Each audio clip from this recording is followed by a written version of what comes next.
Several Nuwara district parliamentarians pointed out recently that no matter how much funds are set aside for development work in the district, the officials undertake contracts. Making a special statement to the media, Nuwara District Secretary DPG Kumarasiri said that the accusations that are being levelled against the officials cannot be refuted. The Nuwara District Development Committee meeting was held last Sunday. Several Nuwara District parliamentarians left the meeting stating that they were not given an opportunity to discuss the issues pertaining to development work in the area.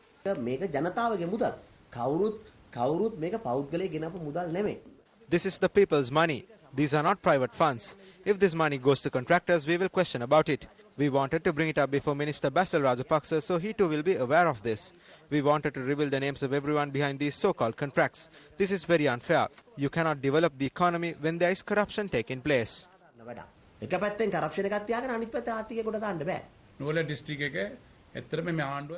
The government has allocated a lot of money for the Nuwara district. However, and other officials hand this project to contractors. Roads which are repaired this month are in a dilapidated state in 3 to 4 months. This is what takes place in the Nuwara district.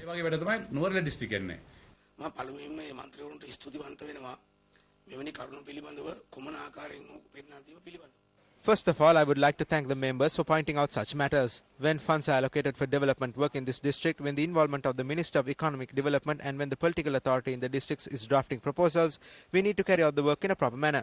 However, I cannot deny the charges that are being levelled that some officers are undertaking contracts. This accusation has been levelled against several officers at the Divisional Secretariat. I have received information that a presidential investigation will be carried out in this regard.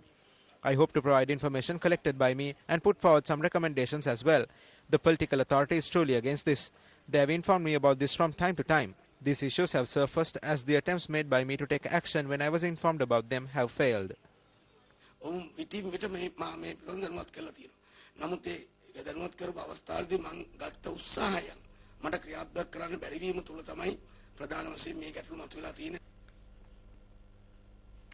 Former Colombo Municipal Council Special Commissioner Omar Kamil reacted today to the closure of the council's flying squad. On the 21st February, Sirasa in their evening program gave prominence to a message of A.J. Muzammil, Mayor of Colombo, that he had closed down the flying squad of the Colombo Municipal Council. They further stated that I too, during my period of office, had made an unsuccessful attempt in closing down the flying squad. During my period of office as the Special Commissioner, I had given instructions to the Commissioner to relieve the duties of the acting Chief Flying Squad Officer because of various charges that I had received against him. In addition, the former Deputy Mayor, Mr. Rajendran, had written to His Excellency the President making charges against him. In view of that, I wanted him be relieved of the flying squad as Chief Flying Squad Officer. I did not take any steps to have that department closed down. I also issued a letter to the Commissioner to appoint DBS Sirinaka from the Internal Audit Division to act for the post of Chief Flying Squad Officer, for which I had issued a letter in this regard.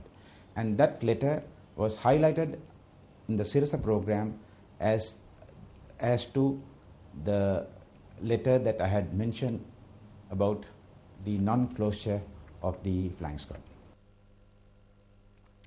UNP and the opposition leader Ranil Wickremesinghe says that Sri Lanka has topped the list with regard to wasting public money and corruption. He expressed this view while addressing a public meeting in Kotalavalla, Moratuwa yesterday. Dushita Deepaye Dushanayata Givanna. Attempts are being made to grab the APF money to pay for the corruption in this corrupt island. Today, Sri Lanka tops the list for fraud, corruption and waste. Various state leaders visit Sri Lanka to learn how to carry out fraud. Ministers and officials from other countries visit Sri Lanka to get tuition on corruption and wastage. නිලධාරීන් ඇමතිවරුම් වෙනත් රටවල් වල ලංකාව දිහා බලන්නේ නාස්තිය කොහොමද පතුරවන්නේ කියලා. තව සුමාන දෙකකින් මම කිව්වා කිරිපිටි මෙලේ වැඩි කරනවා. As I predicted, the price of milk powder will be increased within 2 weeks. The price of sugar and dal will also be increased. Rice is still being imported despite the talk of Apivawamu Rata Hadamu. It is because there is no proper economic management that they have now created a Geneva phobia and are shouting about it.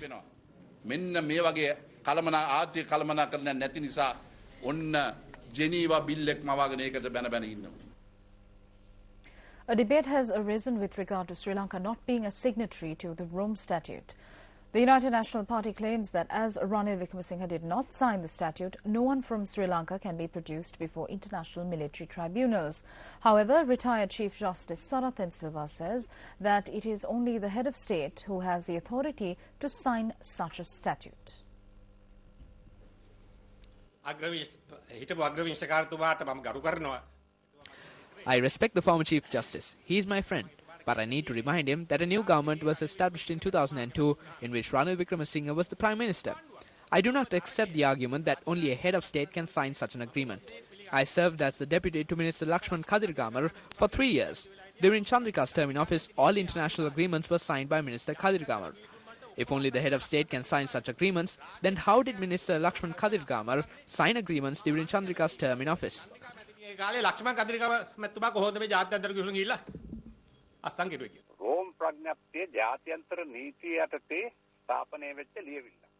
The Rome Statute was established in accordance with international laws. According to our constitution, only the head of state has the authority to sign such a document. This is clearly stated in the list of powers vested in the president.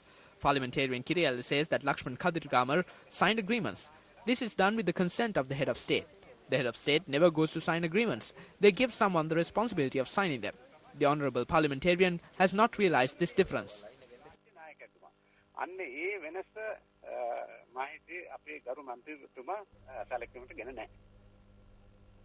The Cabinet media briefing was held at the Government Information Department today. The Acting Minister of Mass Media expressed his views regarding the 2011 census report of the Northern Province, released by the Department of Census and Statistics.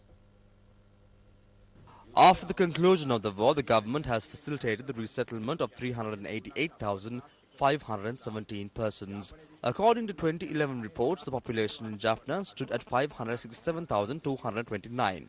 There were 746 Sinhalese, 1,874 Muslims, 3,550 Tamils of Indian descent, 154 individuals belonging to other categories. 560,000 have been identified as Sri Lankan Tamils.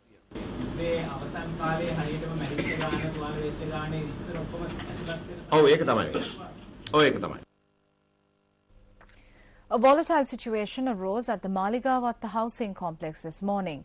Tensions ran high when officers of the Condominium Management Authority attempted to destroy several constructions attached to a number of houses in the Maligawatta housing complex. The housing complex, which consists of 1,650 flats, had been constructed under 2 stages in 1975 and 1979. Through the years, however, the residents had added new constructions to their housing units. Pandemonium ensued in Maligawatta this morning when officers of the Condominium Management Authority attempted to destroy several of these constructions that the authority deemed to be illegal. Several illegal constructions attached to a number of houses located in Kale Magal Street in close proximity to the Maligawatta police station were to be destroyed today. This included nearly 72 houses. Area residents charged that they were granted permission to expand their homes in 1993 and that officials are now calling these constructions illegal. The Department of Housing is just here. Were the officials asleep? How fair is it for them to remove these constructions now? If they are sending a letter, the letter should be addressed to me. However, this letter is addressed to the owner. Who have they sent this letter to? The person who signed it says he didn't sign it. This is a program to throw us out. We have lived here for 19 years. There were no objections. The officials from the Condominium Management Authority who arrived at the location were met with protests from area residents. Later, a petition containing the signatures of the residents was handed over to the Maligawatta police. The area residents continued to express their protest by sitting opposite their houses. Parliamentarian Sujiva Senasinghe also arrived at the location. අපේ අහිංසක දුප්පත් ජනතාව කොළඹ ලස්සන කරන්න කියලා මේ ජනතාව We are against this move to chase these people away under the guise of beautifying Colombo. We urge the authorities to provide these people with time and an alternative housing scheme. Do whatever you want thereafter. If not, as citizens, politicians and lawyers, we will fight for the people's rights. සටන් කරනවා කියන පණිවිඩ මේ අවස්ථාවේ දෙනවා. UPFA Colombo Municipal Councillor Mohammed Muzammil, who also arrived at the scene of the protest, held discussions with the area residents and agreed to grant a period of 2 weeks for the residents to make alternate arrangements.